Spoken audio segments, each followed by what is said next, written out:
Good morning, everybody. Excuse me. Hello and welcome to the stream. How's everyone doing today? Hello, hello. Welcome to day 204. I'm actually being told that my memory now is exceeding, which probably means that one of these tabs that's open is having issues. I wonder which one. I'm going to guess it might be Stream Elements, so I'll close that. I don't think that it would be... You know, it could be Twitter. I'll close that. I can't imagine that it would be some of these other things that I have open. Let me refresh Stream Elements here. This happens from time to time. I basically get a pop-up notification on my PC that the RAM is being exceeded. I'm like, huh? The RAM is being exceeded. Really? Oh, okay. That makes perfect sense. Here, you know what I'll also do? I'll do this. I'll close that, and then I'll reopen it over here. All I gotta do sometimes is close a tab and reopen another tab, and then it works fine. So there we go. I just closed and reopened, and hopefully that'll fix it. Silly thing. See what I mean about my computer being pretty outdated? Anyway, ladies and gentlemen. Hello, everybody. How you doing? Welcome to the stream. I hope you guys are ready for a full and fun day of gameplay streaming. Today is the second of 4 days of streaming for me this week. Why only 4 days of streaming this week? Well, because I'm celebrating my wife's birthday this weekend on Sunday. So that is a rare day off for me. That is kind of like not in line with my normal schedule of when I would have days off. If I wasn't taking that day off, I probably would have been streaming for like 6 to 7 straight days this week. Alright? So, welcome my friends. And I hope you're all doing well. I hope you're all in the mood for a good variety of gameplay streaming today.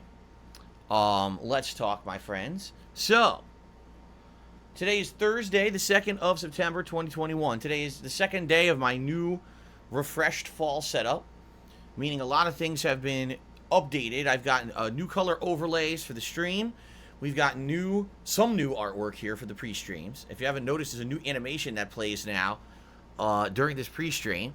Tried to add it yesterday. It completely crashed the stream. So I went back to the drawing board with the guy who made it. He refreshed it overnight, and now it works, which is excellent. So that's been added. And if you were here on pre-stream today, you probably noticed maybe 1 or 2 new songs added to the rotation. People have been asking me to refresh the music for pre-stream and breaks. And so the same person who had actually created the more abridged versions of my songs that you guys have been hearing for the last several months since I moved to YouTube from Twitch. That person also kind of scoured the internet for other remixes that people had done of my content over the years. And he found, I believe, something like 5 to 7 either new ones or ones that I basically had overlooked. In some cases, it's a blast from the past. Like one of them is actually the Week in Preview theme song, only it's the full theme. I used to just play a small snippet of that when I used to do that show, The Week in Preview. How many people remember The Week in Preview? Raise your hands. Are you raising your hands if you remember The Week in Preview? Well, put your hands down. I can't see that. This is the internet. I can't see you. That's ridiculous. But I'm just making a point is that, you know, a lot of people know what that is, and it was cool to have a blast from the past added to the playlist. So as the music plays now, you're going to start hearing new songs, which is nice, okay? So I like this. It feels a little bit more refreshing to have new things added to the stream for the fall. A few other new things have been added to the streams. If you guys take a look at the top of your screens, you'll see a new members goal for the month, 260 members. And if we hit 260 members at any point during September, we are locking in a Halloween marathon event where you guys will be able to nominate and vote on games that I will play during said marathon event. Okay? Pretty cool. It could be horror games. It could be other games. Alright? We'll see. Always interesting to see what you guys come up with, the stuff that you want me to play during a marathon like that. Now, there will be a Tier 2 goal as well, but we'll talk about that essentially once we hit the Tier 1 goal. It's funny because I really was struggling to get people to become members on Monday. I was trying to hit a goal of 241 members so we could do a marathon this weekend. It didn't happen. We were short by 8. I come back from my break yesterday, we immediately got like 10, 15 people to become members for this new goal. So if anything, what that tells me is that you guys were looking for something new and refreshing as a goal reward. You didn't really care too much about the marathon or feasting with the king. You wanted something different. So that's good that now we got some people motivated to become members, all right? We basically need 14 more members to lock in that Halloween event, and then we'll talk about the Tier 2 membership goal, okay? Pretty cool. All right. And of course, yes, Light says, I have a feeling the membership goal or the membership count will dip again. Of course it will. Around the middle of the month, all the people who originally signed up to be members, their memberships expire. Now, if they signed up to auto-renew, then it won't dip. But, you know, every month since I've been on YouTube, I've noticed the middle of the month, usually we get a dip in members, and then people have to remember to come back and become members again. The good thing about this is this month we've got new releases. We've got Sonic Colors Ultimate, Life is Strange True Colors, Deathloop, excuse me, Lost Judgment, Kena Bridge of Spirits. Just off the top of my head, those are the games that I'm definitely playing. And I know there's a few maybes in there as well. So with all these new games coming out, there will be people hopefully coming to the streams to check them out. That might bring in some growth. The last few months, there's been next to nothing new at all. And the things that have been new have either been like re-releases or minor releases. We're finally going to get some high-profile stuff. So that should be a good month. September should be a good way to start this very busy, crazy gaming season off right. And I hope you guys will join me for the rest of the month for all the cool stuff that's going to be going down. Okay? So let's talk. Let's talk a little bit about what you can expect at least in the next few days. And then the first few new releases of the month. Okay? Today, I'm continuing with Psychonauts 2. I absolutely love this game. I really don't have much negative to say about it besides maybe the combat's a little bit cumbersome because it does feel a little bit outdated in the combat controls. But outside of that, it's an absolutely outstanding platformer. Focuses way more on puzzle solving and exploration than it does on combat. So essentially, it's the opposite of Ratchet & Clank, where Ratchet & Clank was like 90% combat and a little bit of exploring. This is kind of the opposite, okay? But I like it. It's completely original. It's got great ideas and really cool, funny writing and great graphics. So I'm really enjoying this game. And I hate to say it, sadly, people aren't really giving it a shot. Most people have already stopped talking about the game only a week after its release, which is sad. The game is incredibly good, in my opinion. As I've told you guys over the last week, it really does feel like a surprisingly good game that's one of my favorite games of the year so far.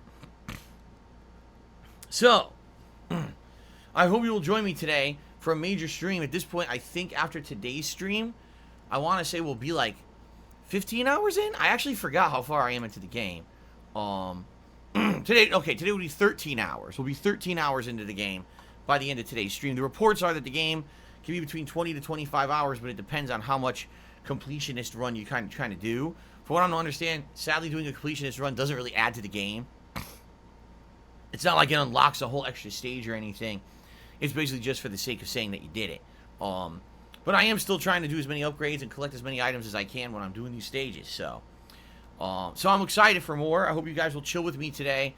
And please support the stream if you can, because this game in particular, I've been loving it. But sadly, people have not really been showing up and supporting it. That's disheartening that a different kind of game, just because it's a platformer and because it plays a little bit more like a game from the mid-2000s, doesn't mean it's not a great game. And I hate not seeing it get love. You know what I mean? Like, I wish people would open up their horizons a little more and not just look for, oh my god, constant shooting action and explosions, and it has to be a hyped AAA game every waking moment. Some people are just in that mindset. I don't think that's right. I think that this game is good enough to stand on its own merits, despite the fact that it may be considered a little bit outdated in the gameplay realm. I think it's outstanding. So I hope you guys will chill with me today. Okay? Alright. Later tonight, I'm doing a second session of Hades. I had played Hades last night. I had tried out the final weapon, which was this gun. I thought it was okay. And then I started unlocking the ability to level up the weapons. And oh my goodness, I leveled up the spear to have this ability that's insane. I'm doing giant area of effect attack damage that's like destroying everything on the screen with one swipe. It's pretty nuts. And I'm actually pretty excited. to play it again tonight, because if I had to wait another few days to a week to play it again, I feel like the hype would have died out. But this build seems ridiculous, and I'm curious to see if I might get my first completion tonight. Maybe I'll actually beat Hades for the first time tonight. All right, we're going to find out, but we'll see later tonight, 6:45 p.m. Pacific time. Okay? Awesome. Now, tomorrow, ladies and gentlemen, we're doing something completely different. Tomorrow, we're checking out a new game called Tormented Souls. This game is a throwback survival horror game in the spirit of the original Resident Evil or Alone in the Dark series. Apparently has a really interesting plot line and some really tricky puzzles. I'm excited to try it. It's only $20, so that's a good thing, right? It's not like it's a giant investment, so if it ends up not being great or whatever, no big deal. But I'm happy to be bringing some variety to the streams. I've heard the game's only about 10 hours long, so it's not super long, maybe 2-3 streams. You know, we'll be able to wrap it up. All right, maybe 4, knowing my rate of play. It's probably 4 streams. But something different tomorrow on the main gameplay stream. I hope you will join me for that and see how it is, okay? Then tomorrow night, Friday night, it's my weekly late-night throwback session of Street Fighter, which I love doing. Playing the classics is you know, my little taste of retro that I get every single week. I very much enjoy it. I hope you'll join me for that. Then on Saturday, I'm likely going to be playing more Tormented Souls and pair that with Microsoft Flight Simulator on the late stream. And that is it for my streaming week, because I'm off on Sunday, like I said, to celebrate my wife's birthday. Now, next week, okay, unique combination. I'll be here Monday, Tuesday, and Wednesday. I'm off on Thursday, because Thursday is actually my designated day off to do my errands and stuff. I won't be celebrating my wife's birthday that day. I'll be just doing my normal stuff. So Monday, Tuesday, and Wednesday next week, we'll have more Psychonauts 2, more Tormented Souls, but also, on the 7th, it's the release of Sonic Colors Ultimate, alright, which I will definitely be checking out. I loved Sonic Colors back in the day on the Wii. It was the first 3D Sonic game I ever played outside of Sonic Adventure, back on the Dreamcast era. So, I played it, I was like, wow! You know, the colors are amazing. The actual way you can use the different aliens, I forget what they were actually called, but they're supposed to be like different colored aliens, was pretty unique and interesting. And I absolutely enjoyed the game a lot. You know, it was very popular because it was a Wii game back then. The Wii was all the rage. But it never ever left the Wii until now. We're talking over 10 years later. So, I'll be excited to be playing Sonic Colors Ultimate again for only the second time. Pretty cool. Potpourri says, if people didn't watch Skyward Sword, why would they watch Sonic Colors? Well, number one, it's a different fan base.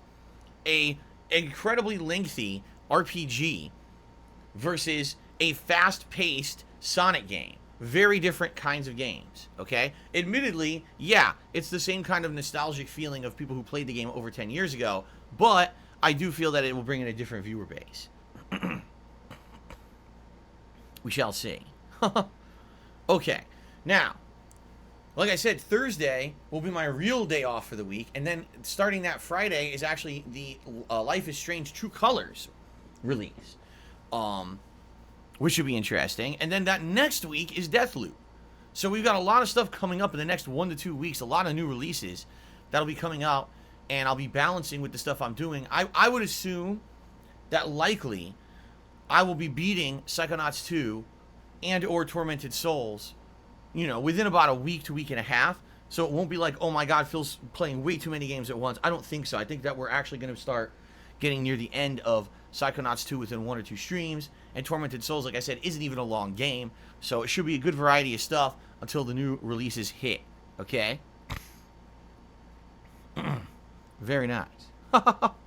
Alright, so that's kind of the schedule, guys. Now, one other thing that I want to bring up. One thing that I've shifted around for the month of September per your feedback. Okay?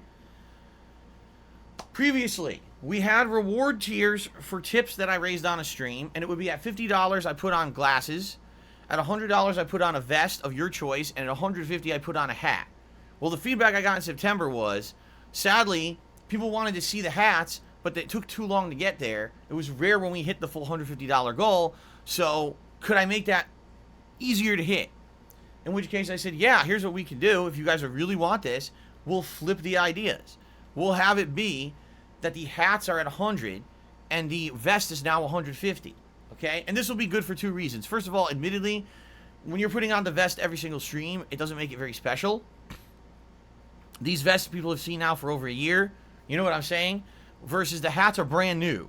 The hats now are something new and fresh and different for the streams. People are saying they want to see the hats more often. So make it more easy to see the hats. Okay? So that's pretty cool that we're doing that. Which means today at $50 I'll put on the Gunner glasses. But at $100 I'll put on a hat of your choice. Now yesterday we did hit the $100 goal on the first stream. And because of that I wore the military hat. And then on last night's stream we did hit it, and I put on the Platinum Tips hat, okay? So that means the 3 hats that would be eligible for today's stream would be the digital camo hat, the standard camo buoy style hat, or my cowboy hat, which I've not worn in a while now, which is good. I'm glad that we're not wearing it every stream because it was getting played out. Those would be the 3 hats eligible for today's stream. And then, if we do hit that goal today, then tonight on the late stream for Hades, we'll hit the reset button, and we'll try to make everything else eligible again, okay? So there you go. Now, by the way, I have gotten several suggestions for new hats. I am looking into that. I'm not going to get them right away, but I'm thinking over the next couple of months as things get cooler. In fact, I was speaking with my wife about this. I was like, man, you know, right now I still need the air conditioner on in the office, because if I don't, it's like 80 degrees. But within the next few weeks, if the temperatures continue to dip here in Washington, then instead, I can uninstall the air conditioner, I can open up the window, and we actually have a fan that I'm planning to put in here that's a very quiet fan, but is very good air movement. We've been using it downstairs for the past 2-3 months. I was thinking of moving it up here into my office and having that for the fall to move air around. And if that's the case, then I don't need to worry about being overheated anymore, and I can get hats that are a little bit heavier. Plus, next month, I've already pre-ordered the new headset from Hori that's supposed to be a headset you wear around your neck, and it plays the audio upwards into your ears rather than having to actually wear the headphones. Not only would this 100% prevent me from worrying about ear infections ever again, but also it would free up my head to wear a hat every single stream. So I could wear more elaborate hats and things that it wouldn't affect headphones, you see? Pretty cool. So, lots of cool stuff going on here. So that's how it's going to work. At $50, it's glasses today. At $100, you'll pick a hat, and it'll be between the digital, the camo buoy, or the cowboy hat. Then at $150, you guys will get to pick a vest. Now, yesterday we didn't hit a vest at all. All of your favorite vests are eligible today, including the red, the platinum, the denim, and the gold. The top 4 vests that people always vote for are eligible today. But we have to hit the full tips goal of $150 to make that happen. Okay? Hope that sounds good. Hope that makes sense. And I hope you guys like the changes that I've been doing around here for this month. Okay? It's always good to have change and refresh stuff a little bit. And thank you guys for giving me your feedback, allowing me to know what kind of changes you'd like to see. It's all about that interactivity. It really is. You giving me feedback on what you want to see, and me saying, okay, sounds good. Let's implement that as much as we can. All right? Good stuff. Okay, let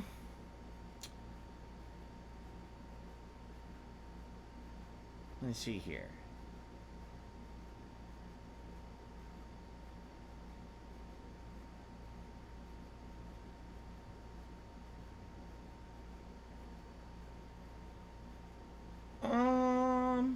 Just trying to think if there's anything else. No, I think I covered everything, actually. Yeah, I'm pretty sure I covered almost everything. We have one gaming news story I'd like to talk about today, but I want to obviously get through the plug segment first before we talk about that. Actually, there's 2 gaming news stories coming out. All right, let's quickly do plugs. By the way, hello, Archibald. How you doing, dude? Let's quickly do some plugs, and then we will get to the gaming news stories. There's 2 major stories today, okay? So, ladies and gentlemen, I am an independent content creator, all right? What that means is that I don't have any exclusive contracts or partnerships to stream anywhere. I don't have any sponsorships with any company that I make any kickbacks or any kind of advertisement revenue from. I am a man making content at my own pace, my own style, and I have been the same guy for 13 years. I'm honest, I'm straightforward, I don't sugarcoat things, and I don't pull any punches. A lot of people like that honesty, and let's be honest, the gaming industry does not like that. That's why I'm not their golden boy and I don't get selected for things. And that's why, sadly, I get a lot of online harassment. Okay? I appreciate the fact that you guys like me and my style so much that you continue to support me and my streams and my content on YouTube as well. Really, thank you so much, because if it wasn't for your crowdfunding support, which is my major source of income, I wouldn't be here anymore. I would have had to throw in the towel many years ago and say, you know, I got to move on and do something else. But you guys have told me through your words and actions that you love what I do and you want to see this kind of content continue on the internet, and I really appreciate that. How can you contribute to keep this stuff going? Well, first of all, I just want you to know, I consider it going above and beyond being a standard viewer to do what you do and to contribute. You don't have to, and it is not expected that you would, but it is greatly appreciated when you do, because that is how I make a living, all right? So, first of all, we already talked about channel members. You know, if we hit 260 members this month, we're going to be doing a Halloween event, which I'm very excited for. I do it every year. It's really cool. What do you get for becoming a member? Well, you get a highlighted name in the chat. You get a cool chat crown badge to show how long you've been a channel supporter in that regard. You don't have to abide by the slow mode rules of the chat, and you get to access to all of my emotes. I should give you guys an update. When we hit 250 members, a new emote slot will be unlocked. So you guys should start talking amongst yourselves, like, what emote would you like to see next? Remember all the emotes I used to have over on Twitch? I have all of those to add if you guys want to see certain emotes. Someone has suggested that we re-add the dab emote, but that's a two-parter, which means we would not only have to unlock the next emote, but the one after that as well, to get the full emote added to the repertoire. Okay? So think about it. Start talking amongst yourselves about what you would like to see for the next emote, because it looks like within the next day or two, we may unlock it. And I'd like to add it for you guys right away. Alright? Pretty cool. But anyway. Yeah, many benefits to becoming a channel member. So please consider doing it. In addition to that, you can do a super chat or a super sticker. These are ways that you can contribute via YouTube itself. When you do those, it helps out the channel in the long term, and you actually get a highlighted message in the chat that I will give a shout out for. Alright? Pretty awesome. And I appreciate that, guys. Now, the best way to contribute would be by tipping me. When you tip me, those are funds that I get immediately. Those are funds that I can put towards important things. For example, I will be using tips to buy Tormented Souls to play tomorrow. Okay, I'll be using tips to buy all the upcoming games for this month. I also use it to go grocery shopping this Sunday. You know, my wife's birthday, we'll be going out and having a nice meal together to celebrate. Yes, tips pay for all of that. So that's why tips are so important, and that's why I have the reward tiers in place for tips. $50, Gunner glasses. $100, you pick a hat for me to wear. $150, you pick a vest for me to wear. Okay? How do you tip? You can look at the description of this stream right now for the link, or you can just type !tip into the stream chat, and that will also bring up the link for you. Okay? Alright, guess what? That's that. I got through the plugs, and now we can actually talk about what I wanted to talk about. Two important news stories today. First of all, in regards to upcoming game releases and information, there's going to be a state of play from Sony very soon. I believe they said it's September 9th. Don't quote me on that. I'm almost positive they said it was the 8th or the 9th. I think it was the 9th. And it's supposed to basically be a big reveal of a bunch of upcoming IPs and titles for the PlayStation. So this one might cover a lot. Compared, the way they're describing it seems like it may have a lot of information in this state of play coming up next week. So I guess we'll see what happens with that.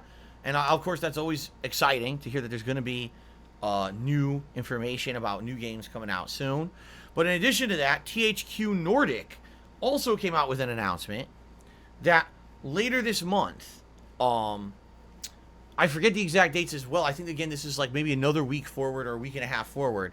They're going to be doing a digital event hosted by Jeff Keighley. And what I'm going to say is Jeff Keighley usually hosts the bigger things. So the fact that they sought out to get Jeff to host this makes me feel like there actually will be some big announcements at this event. They've already said not only will this cover already existing games in development that we know about, but actually there'll be new games and maybe even the continuation of older IPs announced for the very first time at this event. So another big event. There's two big events coming out this month announcing new games and new information. Okay? So that's excellent. And I'm looking forward to those very much. Of course, you know, I'm sure there'll be more hints as we get closer to these events. But yes, good stuff. That's always exciting to know, because actually, quite frankly, last month or two has been kind of dead for game announcement releases and stuff. So to finally start getting new ones, new information, this is good stuff. Okay. The other story I want to talk about today seems to be really controversial, at least from what certain people are saying. Allow me to explain what I mean by this. So we all know Horizon Forbidden West will likely be one of the biggest games of 2022. It's coming out relatively early in the year. I believe it's actually in February, along with another 400 games. Like, no exaggeration, it seems like every game that got delayed for 2021 is coming out in February 2022. So how in the holy hell we're all going to be playing and covering all those games, I have no idea how. It just seems like it's going to be one of those really, really tough times.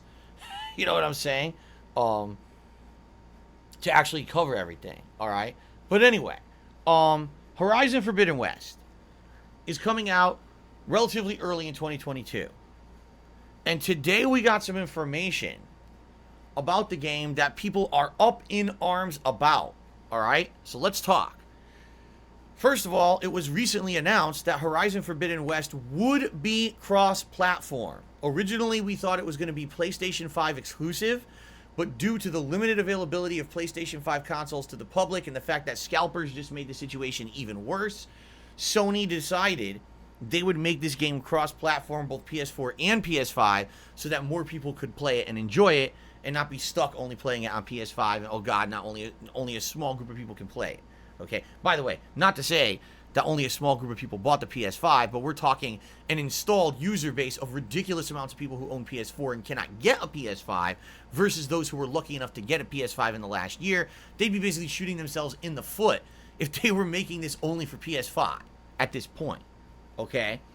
Another year or two down the line, maybe then it would be a little different, but at this point, yeah, it makes sense for it to be cross-platform. Okay? However, herein lies the controversy. Prepare your butts for this one, okay? There's been a lot of controversy recently surrounding games that are cross-platform and are having these games either be upgradable expansions, Ultimate Director's Cut or Game of the Year editions, or just in general the ability to upgrade from one version to another.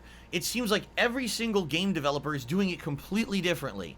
There have been some games over the last year where you can get an upgrade for free, okay? Where, let's say, for example, you had bought the PS4 version of said game last year, and then a PS5 version is eventually released by that game developer. Well, then you can upgrade from the PS4 to the PS5 version completely for free, no additional charge. Okay? There have been some controversial things going on.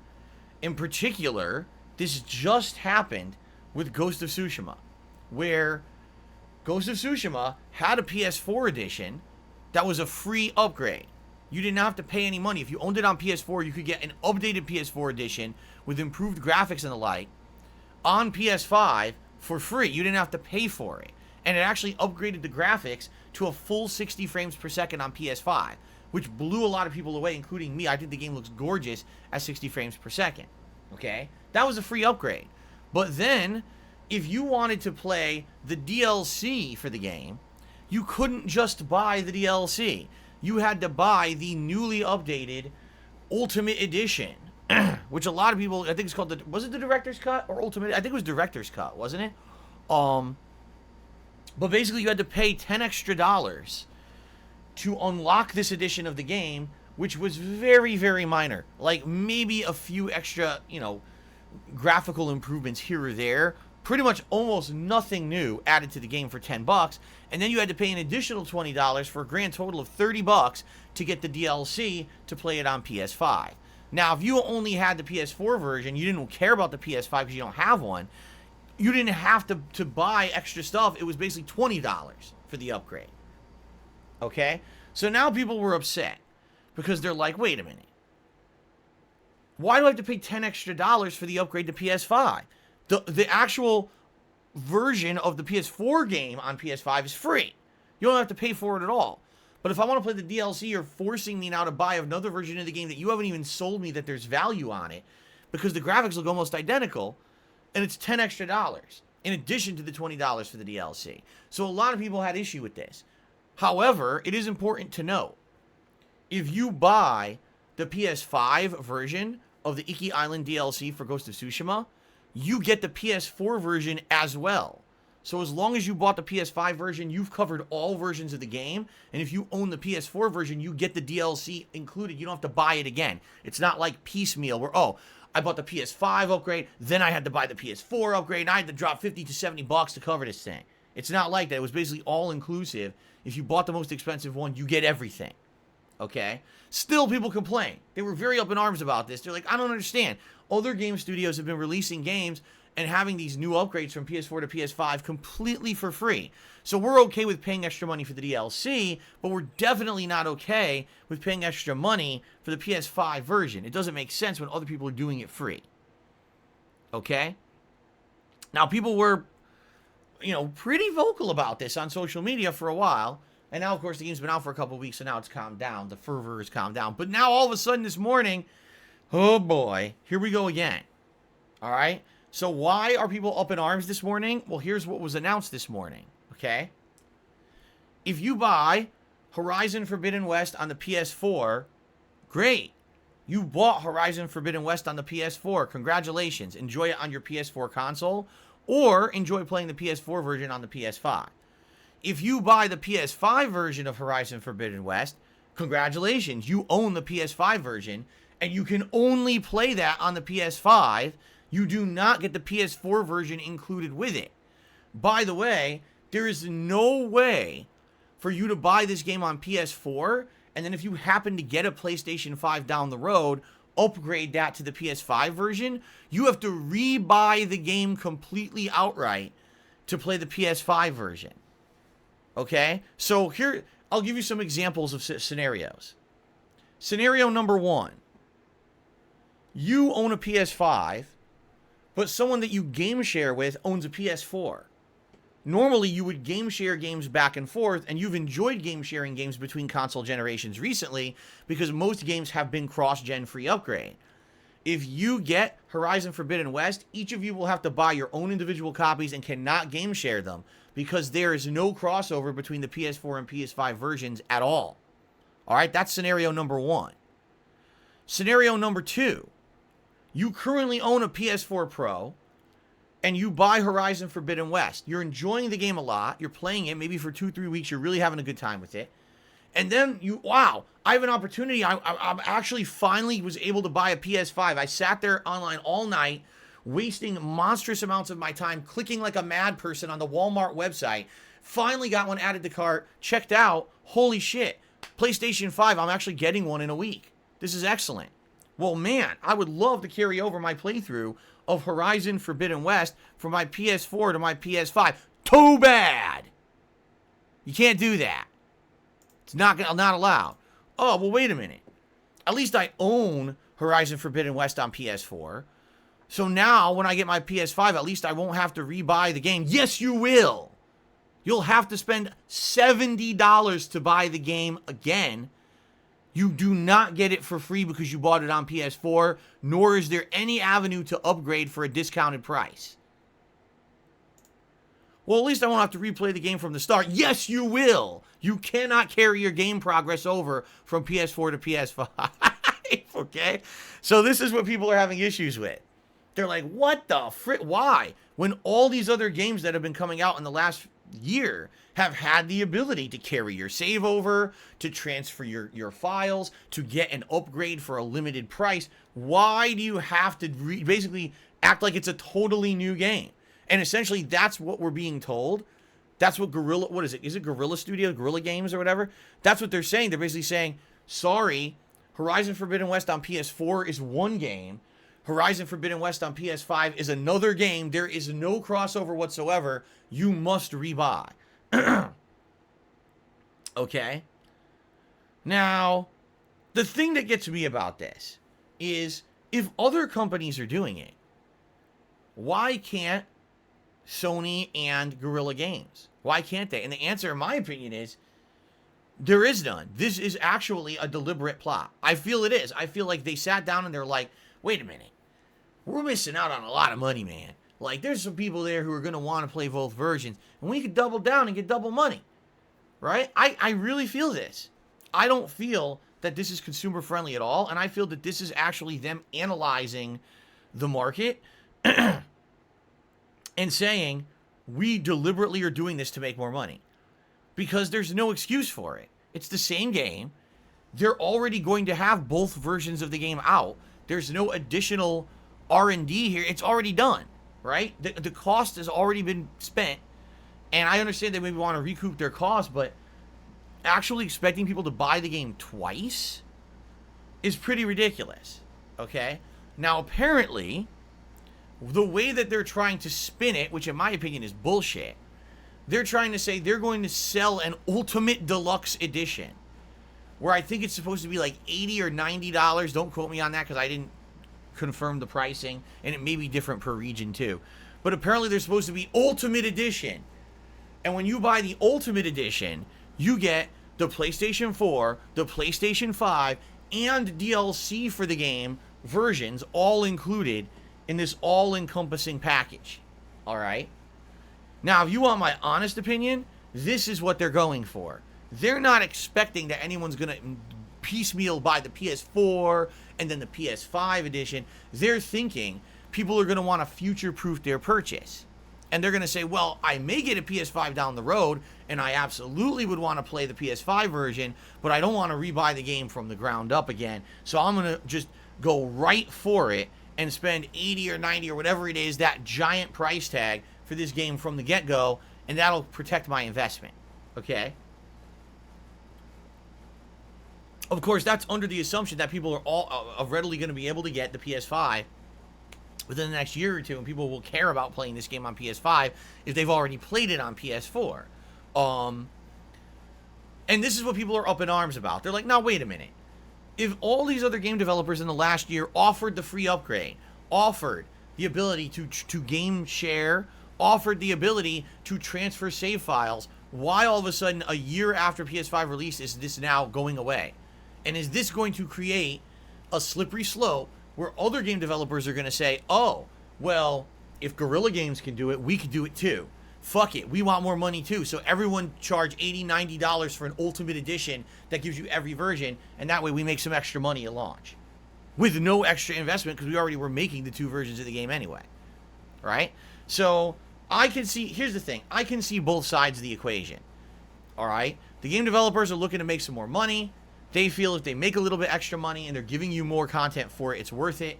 It's an ultimate value for the consumer, an end-all be-all purchase at launch where you know you're future-proofing yourself and you get all versions, and they make a little bit extra money. But I totally see the reason why people are upset when everyone else was doing it for free, man. You know? That would be like saying you go to Burger King and Burger King says, have it your way. Lettuce, tomato, pickles, onions, any condiments you want are included on the burger no matter what.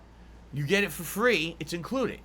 And then you go to their competitor next door, and the competitor's like, well, the base burger is $3, but if you want onions, it's an extra 50 cents. If you want a tomato, it's an extra quarter.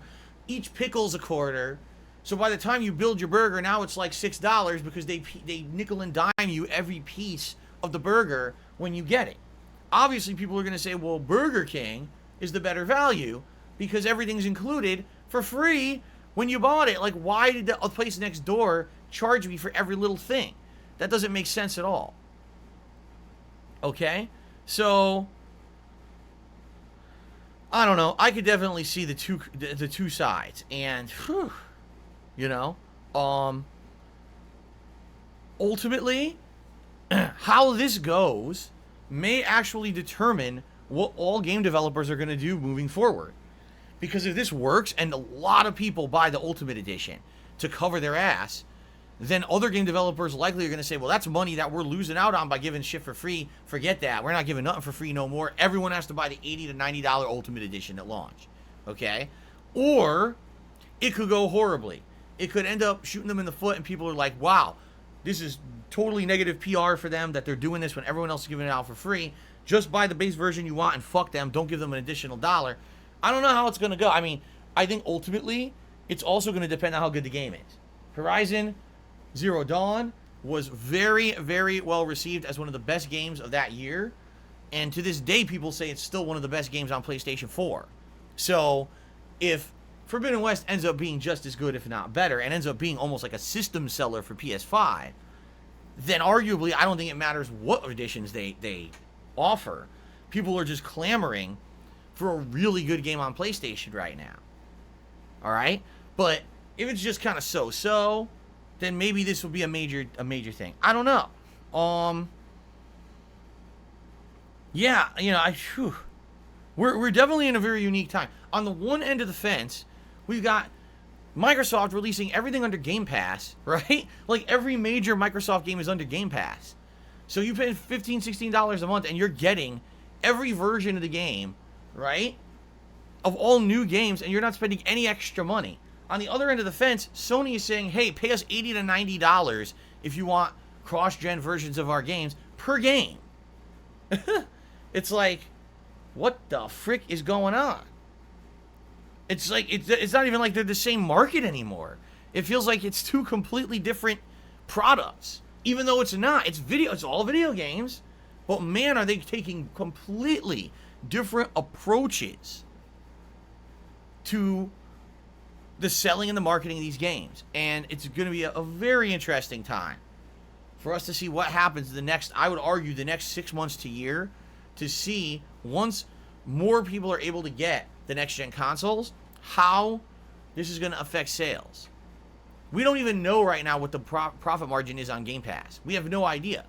There's actually suspect that maybe it doesn't make a lot of money at all when a game like Outriders that sold millions upon millions of copies, most of which were under Game Pass, essentially has been told by the publisher they made no profits at all. Okay? And obviously I'm skeptical. If you're paying $15, $16 a month, but you're getting 3-4 games that normally would have been $60, I mean, where's the money going? You know? At the very same time, if Sony is going to be so much more expensive, right? So much more expensive to buy these first-party titles, how long is that going to last? Is there enough of a player base that only wants to play the PS5 games that they're going to be paying this much money out of their ass when people who got Game Pass are getting games every single month for $16? You know? I don't know. I guess we're going to... And then, you know what? Sexy Carl just made a point. He's like, can you imagine what's going to happen next year when actual Bethesda games start coming out only on Microsoft and PC and not on PS5? Man.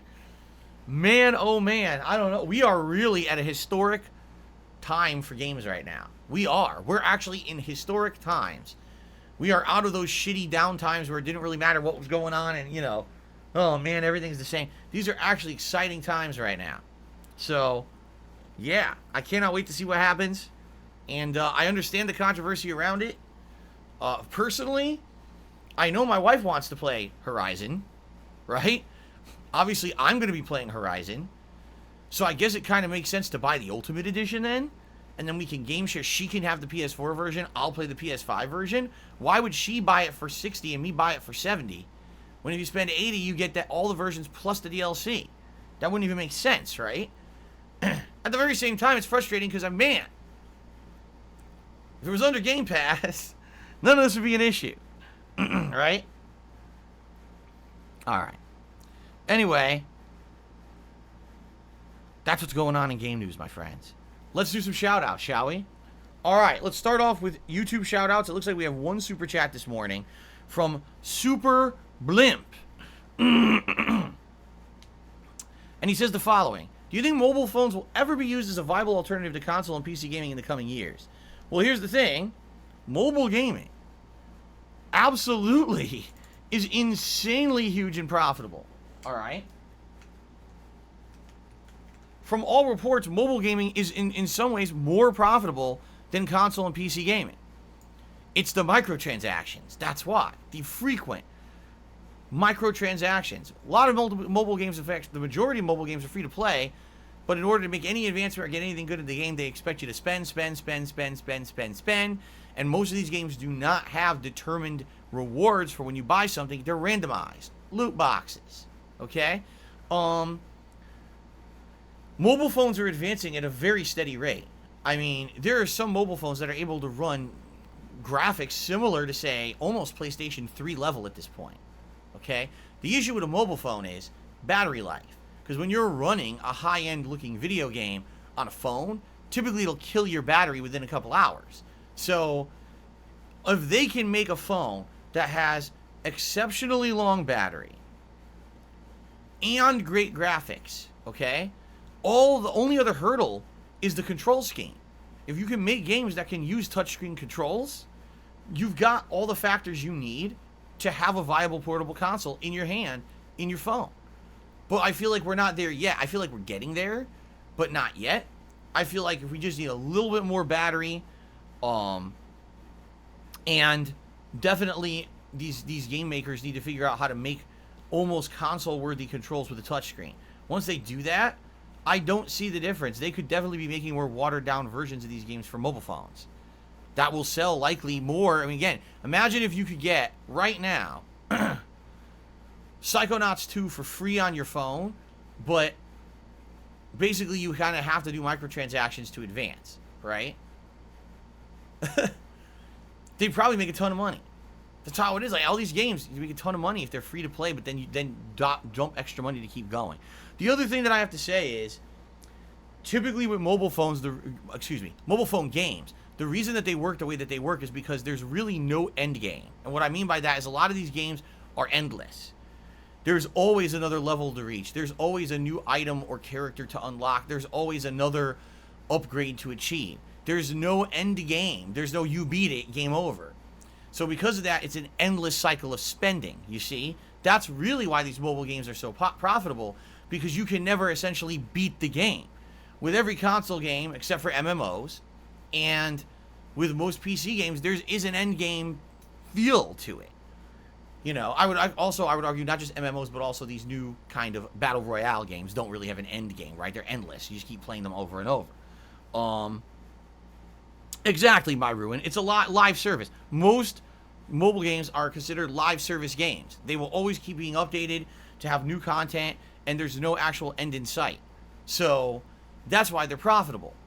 But a lot of people don't want that in a game. They want a game that has a definitive story, a definitive ending. They don't want to be endlessly playing and endlessly spending, especially for those of us who have very limited time to play games because we have busy lives. We don't want a game that just endlessly takes up all your fucking time. Okay? So, I would argue, yes, mobile games could one day be considered on the level of console and PC game. We're not there yet because the formula is very different. They're very successful with the formula they're using. And if anything, we're kind of seeing the opposite movement. Console games are actually trying more desperately to be as profitable as mobile games by including these kinds of microtransactions. All right, but of course, again, this is the slippery slope. We've got governments around the world taking a very close eye at these kind of transactions and saying, man, these are borderline gambling. This is literally borderline a situation where people are risking money for an indefinite gain, and therefore we should regulate it. And if these things get regulated, that could completely change the mobile gaming market, in which case everything we're talking about gets tossed on its head. So, there you go. Now we move on to to tip contributions on the stream. Our first tip from today is from Graceful Phoenix, who tipped me $1.50. He says, I caught up with your Hades video on demands last night after I got home from work. I want to say it's weird seeing you in a hat and glasses without the vest on. Right. I mean, for over a year. Remember, it was February of 2020 when you guys came up with the idea of the vest as a tips reward. And ever since March 2020, we had, a string of 4 or 5 months where every stream I was hitting the goal and putting on a vest. And it was always the thing that was frequently happening. And now it's going to be hats before vest. So we're going to see vests, I would argue, way more infrequently because we don't always hit the $150 goal. It happens every once in a while, but it's not all the time. And we're going to see hats way more often. So yeah, it will flip things on its head. It will, absolutely. Okay? Tarantula MS 2018 has tipped me $5. Says, hey, Phil, I'm about to make a run through of the 10 Fast and Furious movies. Have you seen any of these movies, and do you have a favorite? I think I only saw the first one. I'm almost positive I've only seen the very first one. I mean, at most, maybe I saw the second one, but I don't remember it at all. I'm pretty sure I only saw part one. That was it. And that was enough for me. Because as I told you guys, I'm not a car guy. I've never been a car guy. I don't understand car culture. I never understood why people get all excited for cars at all. For me, I look at a car, and that car is a device you use to get around. And you want to do it with a little bit of comfort. And that's all it is. Like, I don't look at a car and say, oh, that's a good-looking car, man. Or, oh, that car is a status symbol of, you know, a certain level of success or achievement. I never thought about it like that. Cars are some of the worst investments on planet Earth. The moment you buy a car, it dips in value. Anytime a car has an issue, it monstrously loses value. Cars constantly have breakdowns and issues that you have to maintain, and they're expensive to maintain. I never understood car culture. And the thing is, I had a bunch of friends in Connecticut when I lived there who were into car culture. They had, oh, I want to buy this car and add a million add-ons. I want the big-ass exhaust pipe. I want to add spoilers and a special bumper and special taillights. I want to buy the high-end stereo and install it in my car and blast the music. I never got it. I was like, why are you wasting your time and money on that shit? Like, what are you getting out of that? But they were so in. Their friends go to car shows to look at other fucking people's cars. Why? I don't know. Some people, listen, if you're into it, hey, I'm not going to sit here and criticize you because people are into so many different things for hobbies, and I don't think it's a harmful hobby. As long as you're not someone who's going crazy, dropping insane amounts of money into it, I don't feel it's a harmful hobby. Hey, go ahead, enjoy. I just never understood it. And I feel the Fast and Furious movies 100% are for the car culture people. They love cars. They love everything around racing and cars. And so, oh my God, another Fast and Furious. Oh, pack the fucking movie theaters. Oh. I don't care. I have zero interest in them. Okay. Beryl Shroud tipped me $1.50 and says, will you wear a brown paper bag over your face as a tier reward? Bags are extremely cost effective and your fans would love it. Yes, because everyone knows that I'm insanely hideous. That every time I show my face on camera, someone actually loses eyesight out there. And I'm very sorry that my disgusting, ugly face has blinded so many of you over the 13 years that I've been a content creator. That's actually why I didn't turn on the webcam until I became a full-time streamer, and you guys demanded it. I knew it was a public hazard. So, if you guys want me to brown bag it, if that's really what you want, I will. If you're saying I'm that ugly, that you absolutely demand that I brown bag it, I would do it. I mean, I'd probably pass out from oxygen deprivation. You know, it's not good to be wearing a bag on your head. But if that's really what the viewers ask, you know, I'm a man of the people. And if people think I'm that ugly, I would go ahead and do it. If that's really what you want, absolutely. Cracker Jack says to me $10 and happy birthday to Kat. Thank you very much. I'm sure she will appreciate that. I mean, I'm very happy that we're going to be able to celebrate her, you know, together. And do some fun stuff together on a day that, you know, normally I don't take a day off, but I said, nope, this year I'm doing it. I'm making the exception. She's been busting her ass this year in very stressful work situations to make money and help us make ends meet, and I appreciate that, and so we're having a nice day. Excuse me. Oh my God, I can't stop belching. I'm exploding here on the stream. What is going on? Whew. Snowcrawl to me $1.50. He says, why don't you change support into total super chats, total tips, and top contributor? Since we're getting so much super chat support, I think it makes sense to show it and give people credit.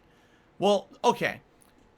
When I do my flight simulator streams, I actually do top super chat and top tip, and then the top contributor of the stream actually gets to pick the location we fly to the next week. Okay? So I am doing it for one stream. Admittedly, I'm not doing it for all the streams. The reason is a couple reasons. Number one, because as you know, I am trying to convince people to tip over other methods of contribution. Tipping helps me more than anything. When I get a tip, I can use it right away for something important, and there's far less of a cut taken out of a tip given to me than, say, a super chat, a super sticker, a membership. Those methods of contribution help, and I appreciate those who do them. You know, YouTube takes a cut of those. I'm sure YouTube is appreciative of that. But I make more from tips. So obviously I'm going to push the method which I get more out of, right? And I get them right away. It's like the double whammy of good stuff. I get it right away and I get more of it. Why would I want to promote the other methods of contribution over tipping? It doesn't make sense at all. Okay? But I'm still proud. I'm still grateful for those who contribute in those methods. That's why everyone who does a super chat, I want to get them up on the leaderboard and give them a temporary say thank you for being the last super chatter or whatever. But I don't want to necessarily be putting too much emphasis on it. Because I'll be very honest with all of you. Long term, if we build this channel up, okay, to the point where it was as big as my Twitch channel or bigger, and I'm getting as many super chats, if not more, as cheers that I was getting over on Twitch, then it wouldn't matter. You guys could contribute in any method and I'd be okay. But right now, my business is very dependent on tips to pay short-term financial obligations. It's just that simple. I'm not making enough via super chats and memberships to pay my bills. So if I'm pushing super chats and memberships and I'm taking away from people doing the tips, that's shooting myself in the foot. All right? It is. I'm just hurting myself doing that. I need to have a slow transition where hopefully in the long term I can build this channel up to the point where I'm making enough via those methods of contribution. Now I can say, okay, now it doesn't matter. Right? Now it doesn't matter. But I'm not there yet. Not even close. Especially when I went from Twitch to YouTube, there was a giant cut. Like I told you guys, I'm not exaggerating. I'm making thousands of dollars less here on YouTube than I was on Twitch, which is why things are so financially tight for me. And there's nothing I can do about that. I have to build myself back up to where I was. I can't make these changes. They'll kill me. They'll kill my business. Okay? You get it? Okay. Hope you understand. Sexy Carl tipped me $1.50 and says, forget about the Game Pass pricing. Forza Horizon 5 costs only $60, which when you buy it digitally, you get it on Xbox One consoles, Series X consoles, and PC via Xbox Play Anywhere policy. Cross-platform saves you so much with Play Anywhere. It's amazing. Then he did another tip. He says, how can you justify paying 80 euros, $94 for a game like Returnal when I can pay $60 or euros for Halo and Forza for 33% less and have it available on all of my platforms? When you add Game Pass as an option, which adds cloud, iPhone, Android, and TV streaming services, it becomes absolutely insane.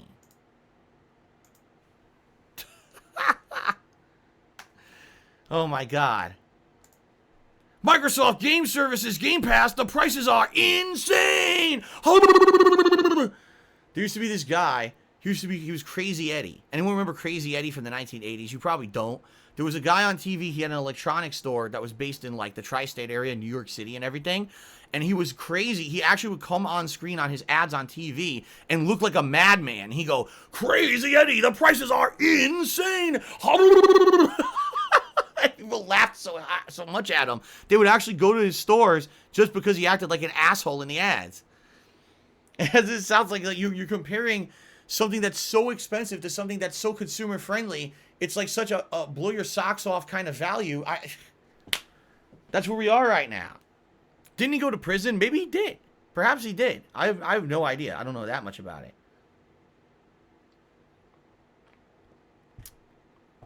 Anyway, that's funny. All right. So I think I've covered everything. Yes, I think I've covered everything. And I'm just double checking. Yes, we did all the shout outs. So ladies and gentlemen, thank you for a supportive pre-stream. We're going to take a break here for me to use the restroom. And when we return from break, it will be the continuation of Psychonauts 2 here on the stream. Okay, I hope that you guys will obviously join me for the Psychonauts fun. I hope that you're not going to take off now that pre-stream is over. I hope that you will at least give it a shot. If you don't like it, that's okay. If it ain't your cup of tea, but I wish that everyone would at least give it a look and see if you like the game or not. Okay? Sound good? Wow. Eddie eventually pleaded guilty to federal fraud charges in May 1996, and in 1997 he was sentenced to 8 years in prison. Damn. Crazy Eddie. I guess I guess he really was crazy. What a fucking idiot. Anyway. Alright guys, let's take a quick break. During this break, I recommend you grab a drink or a snack, use the restroom yourself. In just a few minutes I shall return with Psychonauts 2. Thank you guys. I'll see you in just a little bit.